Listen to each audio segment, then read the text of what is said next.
ایک دن عارف کھیتوں میں کھیل رہا تھا کہ اچانک اسے زمین پر ایک چمکتا ہوا سونے کا بیج ملا۔ عارف خوشی سے چلایا، واہ! اگر میں اسے اگا دوں تو شاید سونے کا درخت اگائے۔ اس نے فوراً بیج کو زمین میں لگایا، پانی دیا اور دل سے دعا مانگی۔ مگر اگلے دن وہاں کچھ بھی نہیں تھا۔ عارف اداس ہو گیا۔ تبھی آسمان سے ایک ننھا نیلا چمکتا ہوا پرندہ اترا۔ وہ عارف کے قریب آیا اور نرمی سے بولا، عارف، سونا صرف چیزوں میں نہیں ہوتا، پیار، صبر اور خیال میں ہوتا ہے۔ عارف نے پرندے کی بات دل سے لگا لی۔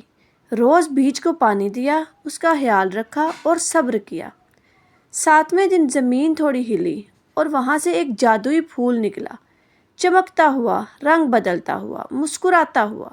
پھول نے خوش ہو کر کہا، شکریہ عارف، تمہاری محبت ہی میرا جادو ہے۔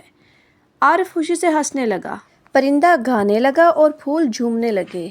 آخر میں ہمیں پتہ چلتا ہے کہ جب ہم ایک دوسرے کا خیال رکھتے ہیں تو یہی ہمارا اصل خزانہ ہے۔ اگر آپ لوگ کو یہ ویڈیو پسند آئی ہو تو سبسکرائب، لائک اور کمنٹ لازمی کریں اور شیئر کرنا بھی مت بھولیے گا۔ شکریہ۔